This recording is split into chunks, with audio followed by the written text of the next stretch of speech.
好，再来看这个讯息到底真的还是假的？网络上头假讯息很多。好，可是呢，昨天很多人都看到了，各大媒体都在报道说，沙特阿拉伯不续签石油美元协议。现在这个到底是真的假的，变成了大家讨论的焦点了。最主要的原因就是因为这几天透过外媒啊等等的传播报道，大家都在想说，哇，真的啊，沙特阿拉伯不签啦。可是呢，到目前为止，大家说这算不算是另一种的自黑式洗白？什么意思？也就是从美国这边出来的这些媒体的资讯到底是真的吗？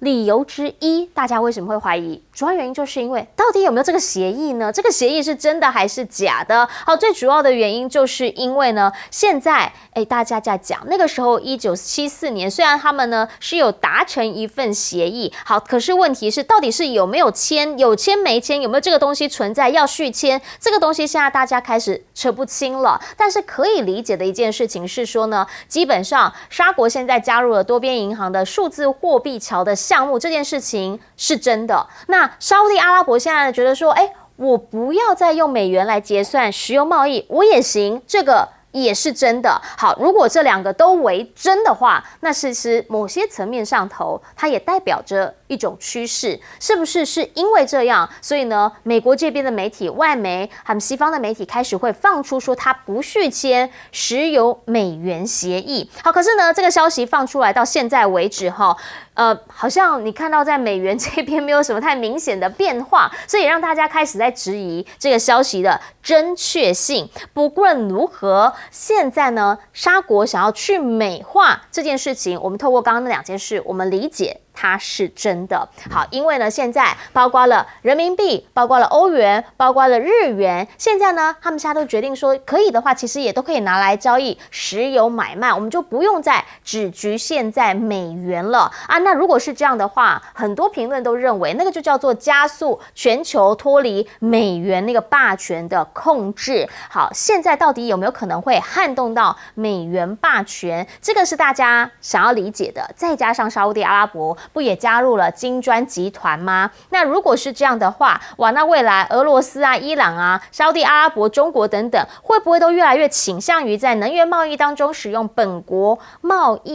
货币来做交易呢？华尔街日报特别提到了，在去年12月的数据呢，是有20%的石油交易是透过非美元的货币来做结算，等于从去年开始，这件事情就已经慢慢在发酵了。那如果现在真的这件事情再给它定夺下去的话，那个20%在今年会扩张到多少？这其实是大家最在意的，特别是在整个全球市场当中，大家想知道的那个变化，有可能撼动到现在的美元市场吗？很多人手上有美元，很多国家手上一堆美元，这个其实很多人都在意。好，现在外媒讲了，如果不用美元，那会用什么？他们说可能就是人民币啦，毕竟呢现在 G2 强权嘛，那如果说是这样的话，有没有可能改货用人民币呢？目前还没有获得证实。好，这么一件事情呢，大家热烈的在讨论着，但是另一个大家也在讨论的是什么？跟钱有关系，可能也要跟人民币有关系了。这个是阿根廷这位米雷伊总统，那个时候在选举的时候说呢，他其实呢不想要跟中国靠太近啊，等等等。好，可是现在他要救经济，他要做一些经济的改革，却造成了社会的动荡。直接来看画面，这些画面都是近日在阿根廷上演的。大家呢就直接用汽油弹，然后丢警车，甚至呢大家走上街头，然后丢石头、焚车，各种非常非常激烈冲突的画面。地点就在阿根廷的国会大厦之外，连催泪瓦斯都来了，高压水柱镇压这一些示威的群众，等等等。为什么你会问这些人会这么样的激进呢？主要的原因是因为他们认为这个改革真的是能够对他们有好处吗？当时米雷伊上任，很大一个原因是因为经济，大家觉得经济太差了，通膨太高了，请一个局外人进来看看能不能帮忙。好，可是现在这个到底算不算是休克疗法？大家开始在讨论了。因为上个月的通膨率呢降到5%以下，算是成功的2年来最低的。但是对于低收入民众来说，他们觉得生活还是问题呀。所以呢，现在在两国之间的货币互换协议本来啦，阿根廷方面一直在讲说他跟中国也没有什么好谈的，但现在阿根廷方面宣布了，说中国已经同意要跟阿根廷续签价值350亿人民币的货币互换协议。某些层面来说了，他们先前也曾经用人民币来还债啊，那这样子对于他们来说，是不是也算是一个能够相对的平稳的呢？甚至还传出米雷伊有可能会去中方访问，这些事情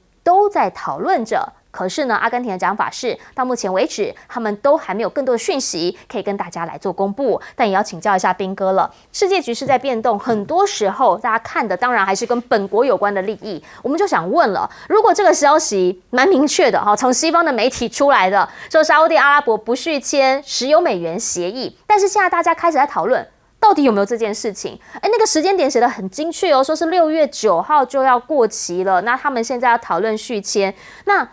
到底有没有这个事情？如果没有的话，那是媒体他们搞错了，还是其实他是故意放出这个消息？我觉得这个看起来有点故意的成分在。那当然，到底有没有这个协议，目前每个人的讲法都不一样。我是认为恐怕没有这个协议。哦，你是比较认为是没有的这个方向？我觉得看起来比较像是根本没有这个协议。因为如果真的有这个协议，那突然之间不签了，那表示美国跟沙烏地阿拉伯可能走到一个历史上的就是彼此就是非常不愉快的一个状态，那应该不会是现在这样的一个态势，很多方面应该会起很大的这个骨牌效应。结果居然看起来这几天其实是蛮平稳的，所以我个人是觉得应该是根本就没有这个协议。但是你要说沙烏地阿拉伯是不是倾向于去就是慢慢不要以美元作为直接结算的货币，我认为是事实，而且他已经好几年以前就开始在倾向于这样做，因为这是非常明确的一个状态。是，那实际上他跟中国大陆之间的合作也越来越多，所以他们之间也慢慢开始都不用再用美元来做结算的方式。那实际上对全世界的国家来讲，最好就是除非你是金融状况非常不稳定，然后你必须要依赖这种国际的这样经济的话，不然正常的国家都会希望最好用我本国货币来结算。因为这个是我自己能够操控的范围之内，我不用再去换钱让他赚一手。因为你换第一个汇率的问题、汇差的问题的手续费的问题，还有更重要的就是你等于是被美国抓住了你的命脉。因为美国为什么能够称霸世界这么多年，就是因为大家都以美元为基准了。所以美国不管它国内通膨再厉害，或者其他状况再如何，它只要印它的美钞就可以解决问题。可是别的国家就不行了，等于全世界都在帮美国买单。那现在世界上其实已经慢慢开始有点去美元化的姿态。你可以看到，不管是因为乌俄战争引发的效益也好，或者中国大陆它极力的也希望自己的货币能够成为国际流通货币，所以它不断在推广这些。那可是我必须说，这个进程恐怕是非常慢，是超乎很多人想象的慢。为什么？因为美元毕竟是这个世界稳定的基石之一。如果一下子突然之间大家都不用美元，那个会造成整个世界的经济风暴，那是不可能会发生的事。那但是对中国大陆来讲，它是慢慢推广，可是它自己本身要面对的问题就是，当它国内还存在这么严格的金融管制的时候，它就不可能会成为国际通用的货币，因为大家也不想用这么麻烦的东西。所以我觉得这个就是一个很缓慢的进程，那会随着美国在全世界地位的衰落，然后随着中国大陆的崛起跟其他新兴国家的崛起，慢慢世界的经济结构会发生变化，但这可能是要花上好几十年慢慢转变的这样的一个过程。那至于说阿根廷这个东西呢，本来这一个美他就是采取一个非常让我们看起来简直不可思议的一个做法，这个米雷伊，因为让大家觉得他这样弄不会把阿根廷整个国家搞亡吗？结果现在看起来，虽然他遭遇到一定程度的反弹，但是他好像也起了一点作用。是，对，所以我觉得未来他应该会走向更务实的一个方向，比如说跟中国大陆在有更深化的一个经贸的过程。我觉得毕竟他还是要走回正路了。如果真的照他当初所宣示的这样，阿根廷这个国家它会出现非常大的风暴。毕竟当时他在选举的时候，其实他算是一个蛮明确的抗中的立场的。那我们就想要请教一下严老师，你怎么样来看哈？原因是因为呢，这个阿根廷的米雷伊选前的时候，哇，那个把中国骂的真的是一个什么样子啊？现在呢，他要救经济，但是这一波救经济看起来好像有点效，可是国内却还是反应非常激烈，您怎么看？我觉得阿根廷这个国家啊，我们每次都常常也提到说，100多年前它是全世界前10大的一个经济体，很强的。但是经过了这个我们讲说在这个二次大战之后又有军事政变，然后又特别是80年代哦。我们提到所有的债务问题，所有的通膨问题，阿根廷大概无一不语啊，都有它的影子。然后整个的就是经济从来就没有稳定过。那现在我觉得米雷伊当然这个休克疗法啊，我觉得是一个还不错的政策，就是说阿根廷已经习惯，就是说都是好像就是因为。过去我们讲说这个培龙的这个传统啊，要照顾中下阶级。我们看那个电影都知道，那个 Evita 它里头就特别是好像接地气。可是这个你还是要反映实质的物价。结果他现在用休克疗法，当然可以把通膨真的是拉下来，我觉得这个是好事啊。可是问题是一般的民众，如果过去已经习惯于被照顾了。那现在这样的情况，他们是很难接受的。所以阿根廷今天面临的这个挑战，大概就是他过去这30-40年来经常碰到的，只是没有人敢像他这样子提出一个比较就是这个休克疗法来真正面对的问题，因为这个很有可能就是会有很大的挑战。那如果在20-30年前，可能又一个军事政变把它给推翻了。现在当然在拉丁美洲，军事政变已经不是那么流行了，不像非洲继续有，所以大概政权的稳定应该还可以。那而且他总统的这个保障，除非他今天搞贪污，我们看到阿根廷也有总统就被迫下台的这个，他们有很多贪污的问题的。那如果他今天不是贪污，那他可以这么做，但是他也要面对现实，就是说，你美国能不能帮你？如果美国不能帮你，你说最后还是要可能要跟中国有多一点的来往，毕竟阿根廷的这些主要的农产品的外销，无论是牛肉也好，或者这个小麦也好，大陆还是一个很重要的市场啊。你跟美国的经济在这一方面还是彼此是竞争关系，而不是互补关系。所以我认为他今天大概必须要做一些调整，可能对内还是要讲一些比较民粹的话。但是对外可能要稍微比较务实一点，就像彬哥刚刚讲了，你可能还是得跟中国大陆接触。虽然你说你不愿意加入这个金砖，但是呢，我认为到最后搞不好，按照未来的情况，如果你要跟中国大陆来往，你跟巴西什么的这些整个的这个互动的这个南美洲的经济体的互动也是需要有这样的一定的关系，所以可能还是会加入吧。毕竟他当时也说南美洲经济体那个市场他也不要了，他要退了。那现在好像都没有那样做嘛。那选举跟现在讲的又不太一样了。想要请教一下厉将军怎么看？我特别要说，假如说我手上这张纸这跟你讲说我这张纸就可以换这个1公克的黄金，你要不要？你当然要大家都承认我可以换1公克，这就是美元黄金，它跟黄金挂钩嘛。现在来讲的话，我用这张纸，我跟你讲说可以换1桶原油全世界每一个国家都拿这张纸可以去换1桶原油的话，可不可以接受大家都接受，这张纸就值1桶原油。所以钞票是这样子来的。美军刚开始是以黄金挂钩，现在跟这个原油来挂钩。但是我特别要讲，这如果说一旦这个协议成真的话，那真的是全世界会山崩地裂。为什么呢？第一个，美军来讲，他凭什么你拿这张纸？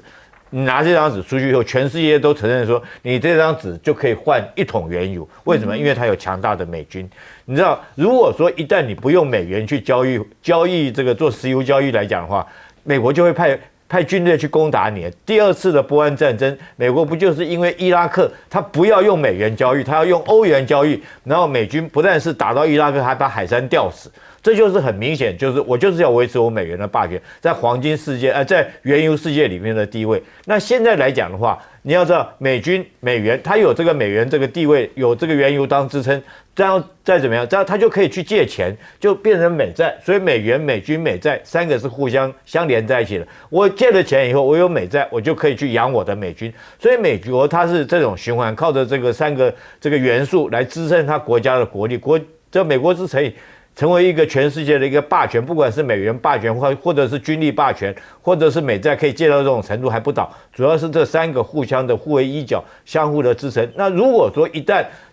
你这个钱，这个原油世界这个 OPEC 的国家来讲的话，我用别的支付系统，比如说现在金砖国家沙烏地阿拉伯加进去以后，那他们来讲成立一个自己的一个支付系统，我开始不用你美元了。那我在想，你这张纸还可不可以换1桶原油？当你这张纸不可以换到1桶原油，我用这张纸来换1桶原油的时候，就变成这张纸值钱了。那如果这张纸叫人民币的话，那当然就人民币吃香了嘛。或者是说，我们这种原油系统未来将来用别的一种这个金砖世界用另外一种支付系统来讲的话，美元的地位自然会崩裂。但是这件事情新闻，我觉得说，我也认为跟彬哥的看法，我觉得不太可能成真。如果成真的话，那确实对全世界的金融市场会一场是这个很严重的一场灾难。那不太可能成真，可是这件事会慢慢成型。为什么？因为我们现在明显看到美国这个因为这个俄乌战争以及通货膨胀以及它美债的高涨这种状况之下，全世界开始对它渐渐的失去了信心。当失去信心之后，有动摇之后，再加上中国崛起，大家会觉得说，我人民币会不会比较可靠，比用美元来可靠？但是这可能是需要一段时间才有可能会改变。那时候美元就跟着墨西哥的 peso 一样不值钱了。我们先进广告，广告回来继续来说。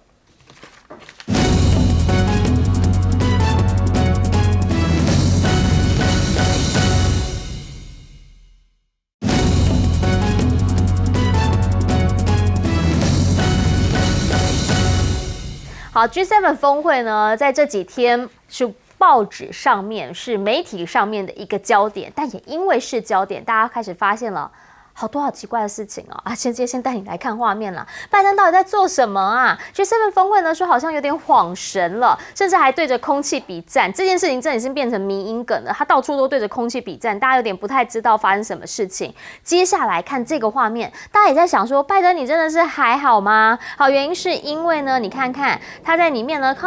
大家都站在那儿，他自己一个人不知道要去哪里。然后呢，意大利的总理呢，梅洛尼就赶紧把他给拉回来。为什么？原因是因为他是这一次的主办方啦，所以他赶紧的去把他给叫回来。好，就这样子的一个画面，让大家开始在问。拜登老先生，您真的还好吗？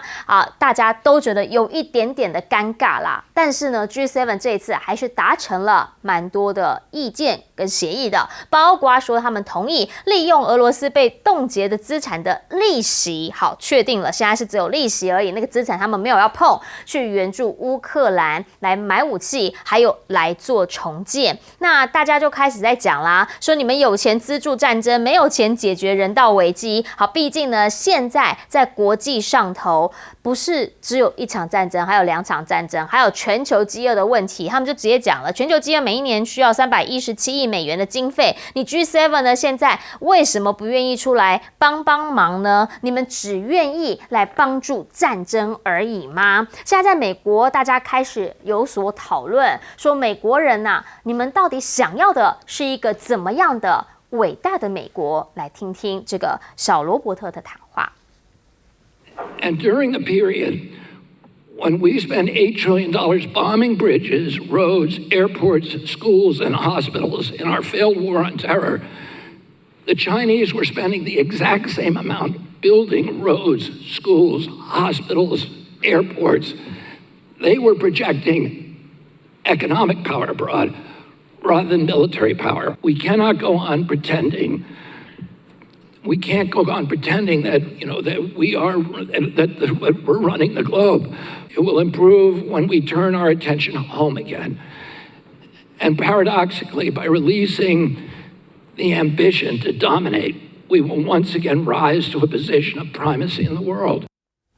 好，他想问的就是，现在不是只有美国一人独大，现在呢是 G2 的时代，也就是大家会把你跟中国拿出来比较。中国这一次在 G7 其实一开始就在讲说不要再拿中国开刀，现在呢 G7 的峰会出来，还是提到了中国，说对中国不公平的行为，他们要采取行动。那对于中方来说呢，他们就直接的讲啦，说到底为什么每一次都要跟中方有关系？没有了中国就不会讲话了吗？因为 G7 的领导人誓言要解决大陆损害各国工人还有工业不公平的商业行为，苏立文就直接提到了那关键的4个字，叫做产能过剩。说呢，在这个议题上 ，G7 的领导人比任何时候都要来的团结。叶伦则是讲了这个叫做世界没有办法接受这些事情。好，这一些的讲法让中国大陆经济系很不开心，他们直接说了，叫做以国家大陆规模补贴工业，这个是你叶伦的说法啊。但是问题是，你有没有听听国际社会的声音啊？你们自己才在做单边的强制措施吧？你到底是有没有要理解其他人的想法呢？所以才会领接到了《环球时报》的这个报道，他们的社论里面讲到了，说 G7 现在到底留给世界的，到底算不算是尽是失望？每一次都要拿着美国遏制大陆中国的这个议题来开刀，那大家为什么都要被美国给牵着跑呢？其实确切的来说啦，每一个国家利益都不一样，美国有美国的利益，欧洲有欧洲的利益。譬如欧盟现在对于电动车关税这件事情，不要讲其他国家，就欧盟他们自己这个经济体本身都有不同的利益关系。好，经济部长呢，德国经济部长下个星期即将要访中了，最主要原因是因为对于这个电动车关税的增加，其实对于德国来说是影响最大的。那中国方面呢，当然是不乐见这么一件事情嘛，所以经济部长赶紧下个星期21号到23号要去中国这边来做访问。那大陆这边是讲说，相关企业已经跟主管部门来申请，对于进口的欧盟猪肉要做双反的这样子的一个调查，也就是反倾销啊，还有反补贴的调查。为什么是猪肉？原因是因为你欧洲猪肉也很多，是卖来我中国这里呀。那如果你觉得我汽车叫做产能过剩，卖过去你那边，那你猪肉算不算产能过剩呢？所以大家开始在讨论，中国如果真的是要报复的话，那会不会其实是一场噩梦？好，因为呢，对于西班牙、法国、荷兰，大陆是一个非常宝贵而且重要的出口市场。官方数据来看啦，2023年就是去年，大陆进口了价值60亿美元的猪肉产品，其中有超过一半来自欧盟国家。那如果这些订单通通都没了，又或者说这些订单你通通给他加了关税，那你就可以理解那个影响的幅度是有多么的深远跟深广。好，整个欧盟都会影响到。那大家就要问，如果是一个对一个的话，这样大家要换吗？这样全球的贸易未来会是一个什么样的景象呢？请教一下彬哥，您怎么样来看了？因为呢，其实各国之间，当然大家都有各自的立场。好，跟 G7 站开来，他们说呢，大家都是站在一起的啊，但是拜登却常常不知道要去哪里。拜登这种情况已经不是1次2次了，对啊，所以这个最近有点频繁，对，情况越来越多，这个对他来讲，我觉得对他的选举会非常不妙，因为这一定会成为川普全力攻击的一个状况，因为这很简单嘛，你的竞选对手是我也会讲啊，你们要选一个这个连自己在哪里都搞不清楚的人吗？这是一个最基本的，所以我觉得拜登自己要想办法去克服这些问题，因为他在国际场合上面一再出现这样的状况，我想对他的支持者来讲是一个很大的打击，但这个没有办法，这只能靠他自己。那至于说去质疑说为什么大家都愿意把钱花在战争上，不愿意花在什么帮助贫困的人啊、饥饿的人啊，很简单呢、因为你以为这些钱是花在战争上吗？不是的，这一些钱其实是花在去买军火商的武器上。那你买了军火商的武器，军火商就会获利，军火商获利呢，他就有钱捐助给政客，那政客就有钱去选举，这是一个共生体系啊。那请问一下，我今天把钱捐给了这些慈善团体，或是给了这些饥饿的难民，那请问一下，这些人能够帮我什么？什么也没有，对啊。所以对这些政客来说，他的选择当然是宁愿鼓动各个战争，他不会想要去帮助这些贫困的人啊。那至于说美国现在面临的问题是什么？美国我觉得它就是一个恶性循环，美国的债就会越堆越高，然后每年的利息压力就越来越大。可是与此同时，美国必须维持它全世界最强的军队，它只要把军费不断的提高，我看他再过几年，他的军费就会破兆美金。那这种状况，美国有哪一个总统会想象，比如说米雷伊一样，我们也来一个休克疗法，然后把它改变吗？不会的，美国不敢这样做。因为哪一个总统这样做，他可能马上就要想到他没有办法再连任。那所以在这种状况下，下一任美国总统还是不管是谁，还是会继续让债台高筑，继续想办法再提高，然后到最后就有一天美国就会爆掉。那这是一个恶性循环，但是没有办法的事情。那美国现在对中国所有的指责，就是所谓的产能过剩，产能过剩。我从头到尾我就不懂这到底是什么鬼逻辑。如果他的产能过剩，那最终的结果就是他自己会爆掉，不是吗？不是应该是这样吗？他会滞销嘛？对啊，都会滞销嘛。他卖的东西没有人要买嘛，这才叫产能过剩嘛。他的东西如果在市场上能够一直卖出去，这怎么会是产能过剩呢？这不是很奇怪？这表示供不应求才对啊，不是吗？这个到底什么怪逻辑？然后他一直去攻击中国大陆用国家资本补贴啊，你美国没有在补贴吗？欧盟没有在补贴吗？你们每一个都在补贴，然后只说我们都可以补贴，但你中国大陆不行，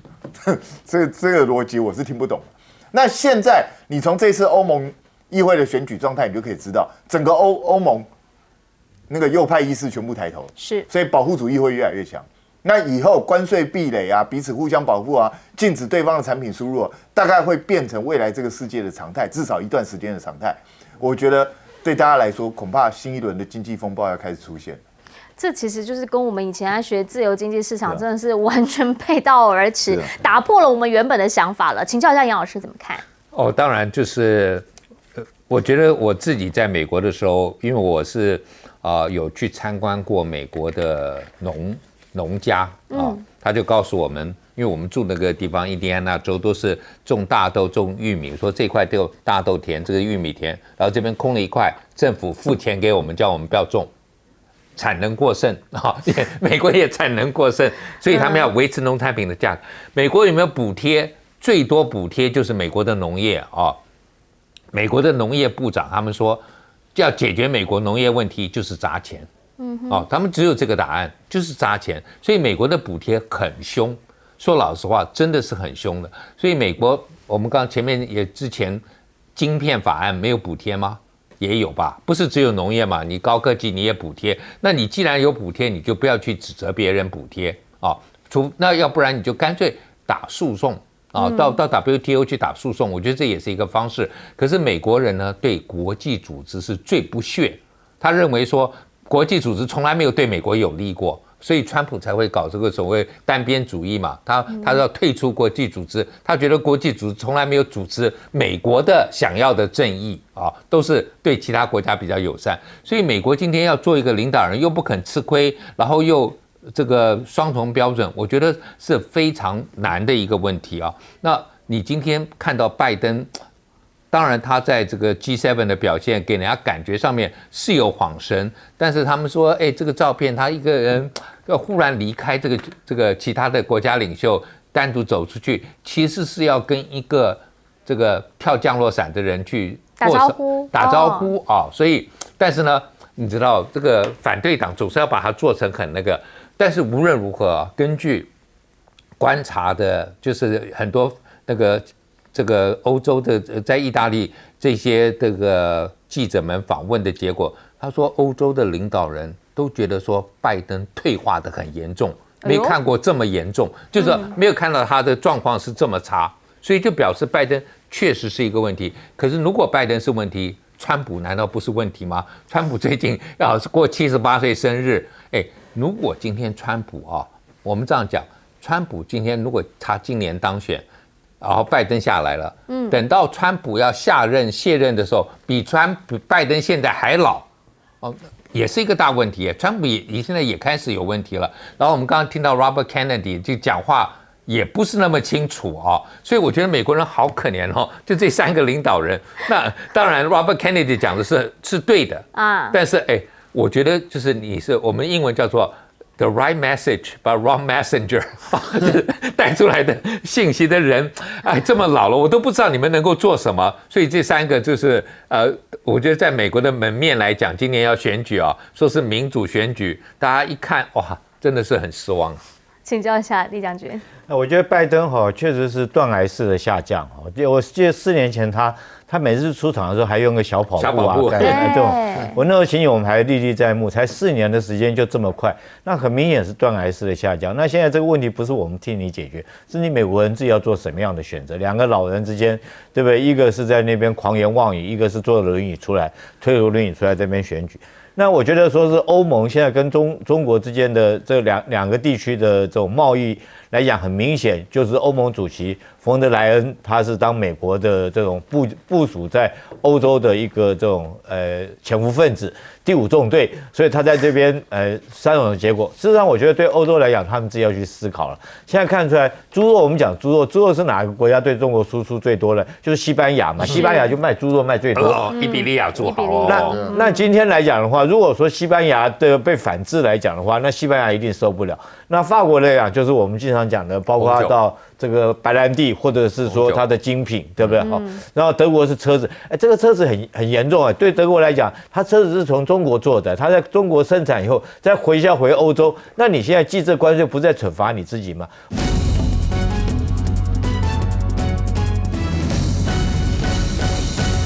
我们来看看美国头痛的，当然问题也很多。我们昨天讨论很多，沙特阿拉伯突然表示不跟美国续约关于用美元采购油源这件事情。同时在 G7 我们也看到了沙特阿拉伯的王储直接因为朝圣这个麦加朝圣这个时间点又来了，所以呢，他拒绝去出席 G7 的峰会，只有这个原因吗？因为他理由啦是说在朝圣期间有200万人要到国内去所以呢，这个 G7 峰会刚好13到15号中间，朝圣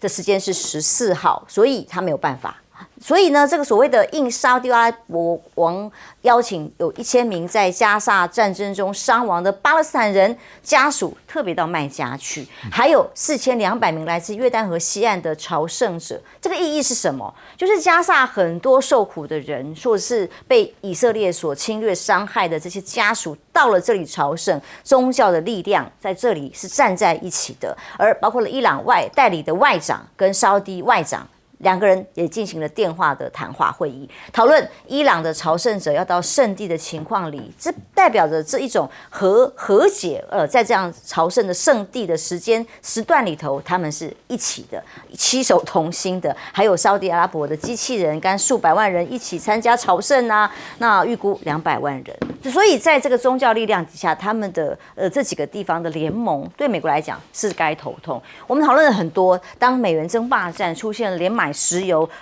已经去了黄金去美元化之后，连买石油，沙特阿拉伯都不一定要用所谓美元之后，影响当然很大，大家各种讨论都有，甚至以传闻说，沙特阿拉伯要放弃石油美元，改用人民币吗？这个报道的内容强调说，接下来跟中国走得越来越近的沙特阿拉伯将会以此来跟美国意见相左，甚至对抗。那么表示转变正在发生，主流媒体刻意不报道而已吗？所谓的石油美元协议撼动了整个美元霸权，大家昨天已经讨论很多，但金砖国家本来就在做，他们就是想要用货币另外一个制度来取代可能会被美国制裁或围堵的可能性。沙特阿拉伯只是做了一个更强力的表态动作而已甚至中沙很多的合作都会让大家是不是真的人民币要取代的可能性被关注，因为中国还刚刚礼拜5批准了首支投资沙特阿拉伯股票的 ETF 那这次的 ETF 批准呢，就让未来在中国投资者可以直接交易沙特阿拉伯股票啦，沙特阿拉伯的公司、沙特阿拉伯的银行，成为一个很重要的可以合作的对象，投资者的资金可以进到这里。而沙特阿拉伯的出口发展局跟阿里巴巴也说有战略合作，跟企业合作，在网站上面架设的专区呢，可以被形容实现2030愿景的目标，多元的出口，各种沙国产品还不一定买石油啦什么都可以卖到中国大陆去。新未来城也有中国的角色，所以这个新未来城的计划飙到超过会需求要1兆美元的时候，中国大陆的资金有没有可能一起进驻呢？目前看起来，光投资项目可能会有数十亿美元，协助未来城的 Line 这个城市的人工智慧 AI 啦、监控技术等等引起美国担忧。纽约时报甚至报道说，美国很担心中国可能会因为利用跟沙特阿拉伯的关系，窃取美国的技术机密，特别是用在 AI 提供系统有关的晶片码。就是说美国的各种围堵，为了晶片的围堵，透过沙特阿拉伯、中东这一块的破口正在形成当中。亮哥。这个破口事实上就是从中国大陆介入，然后协调这个沙特阿拉伯跟伊朗的和解，那个时候就开始了啦那这件事美国真的事先都不知道，这个不知道是如何守住秘密那 CIA 不知道回去被打屁股可是我们后来就看到沙地阿拉伯后来就陆续也包括跟叙利亚啊，还有其他国家都陆续基本上都和解了，各种工作都展开了啊。那因为那个石油美元的交易，当年的战略的规划就是，美国买沙地阿拉伯的石油嘛，然后换取美国的安全担保。那现在这两个前提都不存在了，因为现在沙地阿拉伯最大的买家是中国，不是美国啊。美国甚至可能是它的竞争者啊。对，因为美国在出口天然气耶，啊。那第二个是安全担保，伊朗和解之后就会大量减少，而且坦白说了，在这个过程当中，因为沙地阿拉伯也想要买战略性的武器嘛，那美国都不卖，因为美国担心以色列啊。结果沙地阿拉伯就已经跟中国大陆买了，就是东风系列的导弹，基本上从1988年陆续到现在，一路买啊，从东风3大概买到了东风20几了，都买了啊。所以坦白讲，你从这个角度看，中国又是最大买家，那武器的购买也部分已经从中国取得，然后伊朗的矛盾又化解了，所以他实在没有续签的理由啦。他这个不续签也不是说跟美国交恶，不要这样理解啦。事实上，他还是买了美国大量的股票啊，有其他选项而已。当然有啦，他只是说他增加他多元的地缘的布局啦。所以，可是这个议题真的太敏感，所以美国的主流媒体真的是没有看到报道可是我们也不能说英文媒体没有报道，实际上大量的英文的讯息在 X 就一大堆了啦。那印度也是到处都在报道，可是美国的主流媒体就是不想讨论不想面对。也就是觉得这个问题对美国不利啦，而且对股票的冲击也还没有出现事实上这个可能要到金砖会议的时候会比较明朗。美股连涨好几天了，4天了，那个是美股了。美股，那因为美国最近那个降息的传闻又开始了那我因为大概8、9月要开那个金砖会议嘛，那俄罗斯就是一定会通过那个非美元支付，那因为沙特阿拉伯也在里面啦，我觉得那个时候讨论会比较多啦那可是我坦白说，这个就是一个美元作为支付工具，或者说我们说作为贸易货币、作为外汇储备的一个破口危机我们也还不要讲到危机一个破口不算危机吗？就是说会有多少国家跟进比如说 OPEC Plus 是不是都跟进？那 OPEC Plus 大概占全世界石油交易40%，也不会说都不用美元可是会部分开始用别的货币，或者是本币交易都会出现。这个美国也不能去阻止人家啦可是我坦白说了，美元还是很强势啦。它现在在全球贸易货币大概还占56%，还是很高啦那当然有一些原因因为你如果是第三方跟第四方交易，那也要交易得动那美元就有这个好处嘛，它就是所有国家都愿意用，所以它就容易成为全球通货那人民币可能会在一定的圈子里啦比如说他现在签人民币的结算的协议，他已经跟160几个国家签了，本币互换现在只有29个国家，他可能要再多一点就本币互换，如果到了50、60个国家，那整个贸易的冲击就会越来越大，大概是这样。对，是将军，我们看到沙特阿拉伯参加金砖但他不参加 G7 当然他的理由是国内有这个朝圣的期间嘛，可是是这样吗？朝圣它是年年都有这个纯粹是很牵强一个理由嘛。你沙烏地除了王储以外，别人没有处理这个事情的能力吗？这是一个惯例嘛。所以拿这个理由不参加，已经含了有意味在里面。在里面再加上加沙走廊的伤残的捐属，那个意义更强了嘛。又把那边西岸的这个巴勒斯坦人也参加嘛，那伊朗也有人参加嘛，这几个参加，都要批准进来的。那这里面还什么意思我跟伊斯兰国家都站在一起，这个表态已经很清楚了。第二个，刚刚亮哥也讲了，美元跟大陆做生意的可以用它的本币交换，它也没办法扩大太大，因为全世界美金的流量还是很大。你只要问台湾老百姓有钱的，你家里要放黄金还是美钞还是欧元还是人民币？现在还有比特币可以选，对，比特币也怕电脑宕机啊，所以这个问题很现实。因为美军的霸权已经建立了几十年了，快100年了，所以这个问题就是说，金融是靠信任的问题。没错，没有信任就不行。你现在人民币就不愿意跟阿根廷交换了，对不对？他那个钞票贬的速度，你跟他做什么生意，本币交换你都有问题嘛。所以这个问题啊，金融战是个开端。那这个国际上这个大国博弈、拉帮结派会越来越激烈，越来越激烈。但是美国占的是金融作战、科技作战的优势，那是不可否认。但是生产大国的优势是在中国。这个东西啊，是我一再讲是两个战场，所以这个问题就是说，我们这个小国家怎么求生存呢？自己要看，你不能只买一边的，只买一边是很危险的事情，对吧？地缘政治很明显嘛，大家在重新重组当中，中国大陆跟沙特阿拉伯这边的战队跟合作跟经贸的这个，包括连未来城的投资，清清楚楚。其实中沙的贸易非常紧密哈，沙烏地是中国的最大的原油供应国，刚才我们也讨论到了，中国则是沙烏地最大的贸易伙伴啊，所以两边的非常紧密。其实我们看中国大陆里面有许多投资哈，都有中东国家甚至沙烏地的影子，包括抖音背后的字节跳动，中东的国家像沙烏地就投资很多，京东上面现在卖很多比较好，对，也赚钱，也有沙烏地投资的影子。甚至许多美国系列的投资的资金陆续也改由这个中东或沙烏地的国家，沙烏地来投资进去。2023年“一带一路”虽然大概降低了1成，但是沙烏地阿拉伯是增加的，在“一带一路”上面跟中国的合作是增加的。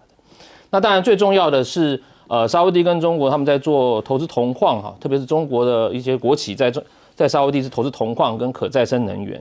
然后沙烏地阿拉伯则是投资中国的电动车市场有一笔56亿的这个协议所以代表说他们两边的深化的交流非常的多，特别是像沙烏地有个叫做共同基金叫 PIF， 它投资了由腾讯公司投资的一家电竞公司，打电动的沙烏地阿拉伯也投资它，所以代表说两边的这个贸易深化是越来越多这在经济上面啦那外交上面呢，我们刚才也讨论到中沙其实在外交上面有很多进展包括我们刚才讲的中国促成了沙烏地跟伊朗的复交，这个是最大的一个，美国人做不到的，非常重要，中国人做到了是，并且呢，沙烏地阿拉伯啦，这个阿联酋啦，埃及、巴林跟伊朗都准备想加入金砖这也是那金砖主导的这是中国大陆嘛，完全重组了，所以中国大陆它是主要是做的它是用经贸非意识形态用经贸的这个力量把大家拉在一起。它跟美国是重视民主价值的这个整个区分是不太一样的那当然这个方面，美国人当然会很感冒，他就说你们用这个做生意用利益在勾结所以他们很讨厌这样子。美国人就是想说，要重新拉回这个主导权。所以在这个沙烏地上阿拉伯上面，其实美中的竞争的角力还是在还是在。那坦白来讲，我们可以讲说，沙烏地阿拉伯它不是在选边了，它在避险，它很聪明。我们刚才讲，它的武器。不但跟中国买，他还跟美国买，但当然他跟美国是长期在所谓军事跟安全上交流很多，但他现在也跟中国买武器。在经贸上面过去美国跟沙烏地阿拉伯当然有一些合作，但是因为油页岩美国产油页岩，所以本来是从合作的对手，现在变成竞争的对手。那当然在这个乌俄战争开打的时候，由美国为首的 G7 就告诉沙烏地说，你要增产，你增产让大家去买你的油，不要去买你油，不要去买这个俄罗斯的。那你觉得沙烏地王储他们那么笨吗？没有鸟他呀。对，我增产，它价格会掉嘛。所以这方面又让美国跟沙烏地在这个一些经贸上议题又没有那么合。所以沙烏地阿拉伯很聪明，它两边在做这个两手策略所以简单来讲还有一个是破坏美国跟沙烏地有很大的一个问题，就是我们之前讲的这个华盛顿邮报的专栏作家卡舒吉遭暗杀。那当然，这个拜登总统在竞选的时候，他讲什么？他说，这个幕后指使的可能是你们王储然后要大家说你们这个要把这个沙烏地阿拉伯当成这个弃儿我们把这个放在旁边所以这一点，我觉得未来的这个中东政治的重组，我觉得非常的重要。讲到拜登，马上又来啦。拜登出现在 G7 上面，大家问拜登怎么了？又来了，其实已经习以为常了。他又晃神走位，怪怪的嘛。看看现场画面，在这个户外的场合哦，本来有个降落伞降落了之后，大家正在拍手的时候，哎，为什么大家都在一起，只有拜登往外走？你要去哪里？你看到谁？他按赞，他看到了谁？没有人知道，这是个谜。在草丛里有什么吗？树丛里有什么吗？所以赶快被拉回来，意大利总理拉回来，哦，他才恢复了正常，然后大家来合照，这样子一个迷航的画面一再的发生，然后大家都在问他到底看到了什么，他要去哪里？不知道。但除此之外，大家看到拜登的表现，日本，包括我们昨天谈到啊，这其他很多位现在要变成弱势元首了吗？岸田文雄啊，他出国参加 G7 会议的时候，被说是边缘人，要一直找镜头，一直差点被挤出去，那或者是不太有人搭理他，而连自己人这个。包括了干事长茂木敏充跟副总裁麻生太郎，连吃饭都不带上他耶，他们两个人自己去外面吃饭，然后让他自己一个人共进晚餐3.5小时，被说什么？这当中还有很多的角力跟矛盾，正式的浮上台面。过3个月之后，自民党就要改选总裁了，预定6月16号返国的岸田文雄，说不定。不见得取得内部的支持，从这个在海外的互动就可以看得出来。而 G7 整个氛围，看起来很清楚，直接针对抗中来表态。例如，整个会议讨论完了之后，国家安全顾问苏立文甚至直接讲，包括中国产能过剩这些问题，这些议题都是 G7 领导人比以前任何时候都还要团结来面对中国的问题。所以整个峰会的公报全部剑指中国不公平的商业竞争。这个提起中国的次数呢，公报里头是高达了30次之多。他被说G7 无意伤害中国或阻碍其经济发展，只是他们必须采取行动来保护G7 各国企业免受不公平行为的影响。拜登甚至讲重话，中共不是在竞争，是在作弊。作弊什么呢？已经在美国看到了损伤。谁作弊呢？那么因为看到的是美国要制裁中国大陆的各种产业，加关税或审查等等的。谁在作弊？被说是欧美打七伤拳吗？例如要求对大陆的新关税更多讨论之后，美国工业团体有意见了，他们主动争取听证会，拜托公开听证会必须要来讨论。这是我们国会现在正在进行的所谓听证会的制度啊。这些一般的企业、工业团体也可以表达意见，他们希望对大陆电动车、电池这些提高关税的措施跟政策，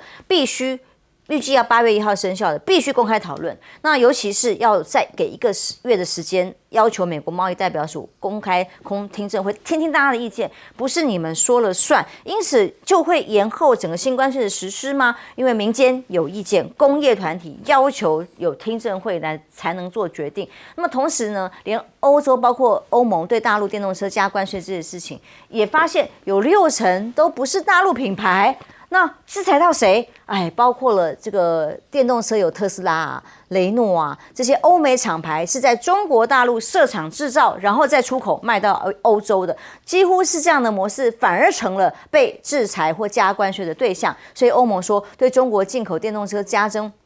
高达最高可以38%的关税呢，伤害的是国内这些主要或者甚至是美国的电动车或其他的汽车品牌。所以啊，很多股价包括福斯这些自己欧洲的品牌都股价应声下跌。而所谓的电动车关税争议延烧之后，德国经济部长下个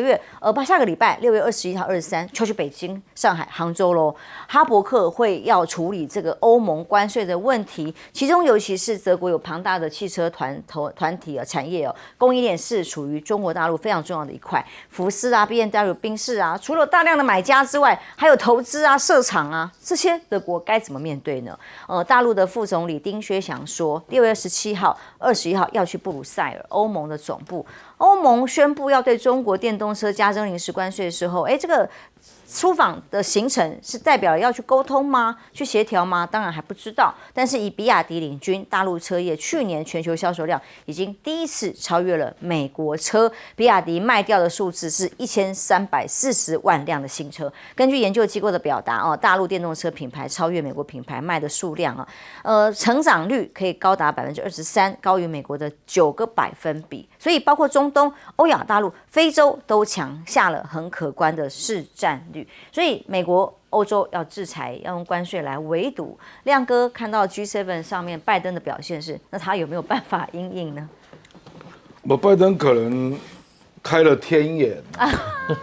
所以可以看到神秘力量啊，这个我们不敢置评啊，因为他已经很多次啊，诺曼底也来了，还被老婆拉着走啊。不过因为这个是7大领袖在那边，那个他老婆不在身边啊，这个川普就看着你啊，他民调已经跌到37.4，是。然后再这样下去，真的不知道怎么选了啊。G7 这一次事实上主要的议题还是乌克兰呐，就是搞那个临时协议嘛，说大家要去把那个俄罗斯在欧洲的资产，把他的年孳息做担保，然后要给乌克兰500亿啊。是。这个争议很大，我看未来还有的搞，有的搞啊，因为俄罗斯也扬言要没收欧洲国家在俄罗斯的资产啊。那这个我们要再看几天了啊。那至于这个电动车的问题啊，电动车现在是这样，欧盟，我觉得这个大概是冯德莱恩在最后临送秋波，帮美国一把啦，就表示欧洲也跟进这样哈。那也希望美国能够挺他啦，因为欧洲有一些是亲美的国家嘛，那他自己在选举啊，大概7月中就要投票了。冯德莱恩那个欧洲委员会的部分啊，那因为他要过半啊，所以他也在拉票了。不过目前通过的是增加17% 到38%，那基本上7月5号才生效。那7月5号生效，这之前就是要你中国来跟我谈，所以这个是欧盟在拉高谈判筹码的一种出手啦。看得出来丁薛想去。所以最后不一定就是这样啦。坦白说了，现在欧洲汽车工会都在抗议嘛，因为很多人都在中国制造啊，他们事实上从这里面赚到钱啊。那中国大陆也会做反制啊，就一方面是欧洲实际在中国投资的那些车商在抗议啊，那其实德国政府是有点反对了，可是欧盟那个厂他就不好太坚持，因为他赚最多啊，他赚最多。那可是中国大陆可能也会出手，他目前已经扬言了，说会针对猪肉还有乳制品，对，那要提高关税。那这个针对的目标非常明显，就是法国跟西班牙啊，因为这2个国家是主导者了啊。那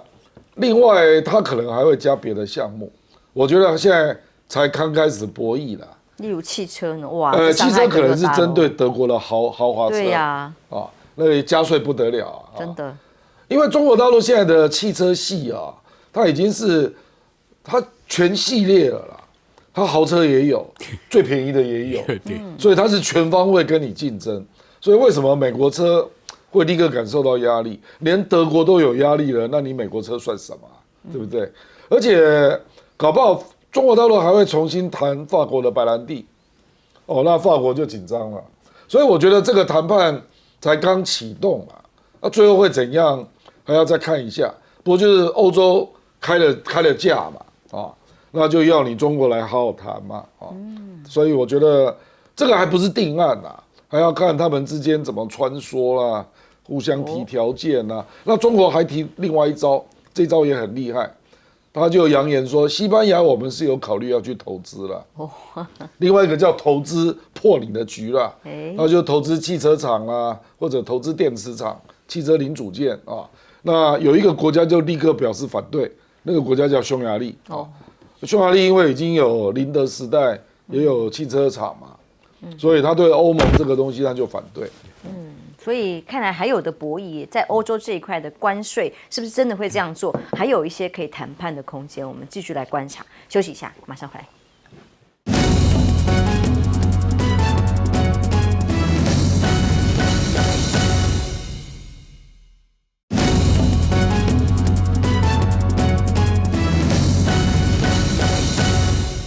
G7 G7 在国际上的影响力呢，当然沙烏地阿拉伯都不参加，但拜登在上面的表现成为关键，那可不是关键，那关注的焦点啦。因为可是其他的元首一样，纷纷都面临了很多自己国内的危机。对，这个画面呢，真的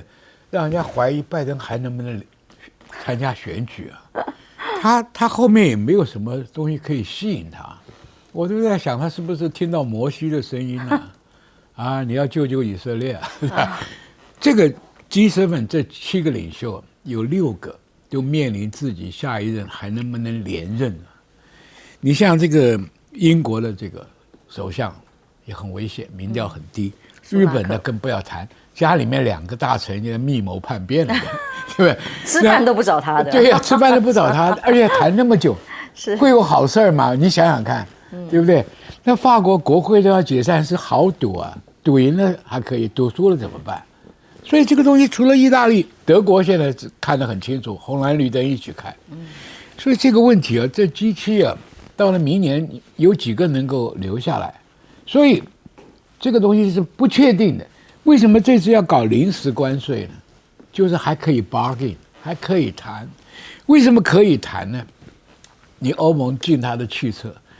可是老共也很厉害，在摩洛哥开厂，匈牙利开厂，西班牙开厂，这些东西挡不住啊。他是欧盟的国家进来，可是你们在中国开厂的就要亏啊。你像德国投资那么多厂，对不对？这个法国也有投资，还有资产也可以被没收。所以说，中国大陆可以谈判的筹码很多因为你特斯拉在中国大陆设厂，你回销到美国的时候要不要加多大的关税？你要进欧洲是不是要被制裁？所以这些问题啊，就是欧洲打他一棒子啊，自己回伤也蛮重。所以中国大陆为什么派人到布鲁塞尔去跟你谈呢？是，就手上带满了筹码嘛，对不对？我销你的宁德电池，我销你的汽车，设汽车工厂在欧洲，你挡不住啊，都欧盟国家，那你在我这边设厂了，你惨了，关税是打到你自己啊。所以这个问题啊，很有的看了。今年7月份以后，你有的看了。这些领袖要落马的就落马了，前面讲的话还着数嘛。毕竟中国大陆现在动手只有乳酪跟猪肉啦，那如果更扩大范围来回击，哇，欧洲还不见得挡得住。休息一下，马上回来。那么波音那个。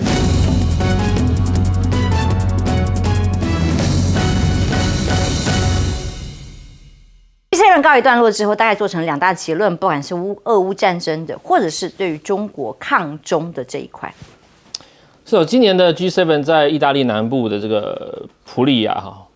的一个米其林餐厅的饭店，它叫很高档，很高档 Borgo Agnese 举行感觉这符合意大利人这种重视质感的这种地方。那当然 G7 由美国领军这个所谓同样有意识形态，但是又有经济实力的对于这次乌克兰战争跟中国问题也做出许多相较于广岛峰会不一样的我们可以做一个比较了，因为去年在广岛的时候，岸田文雄做东家的时候，他们对于乌克兰战争也是有采取一个，去年是制裁，如何制裁俄罗斯，今年的一个比较重视的是如何加强延续这个战场，帮助乌克兰继续打下去，所以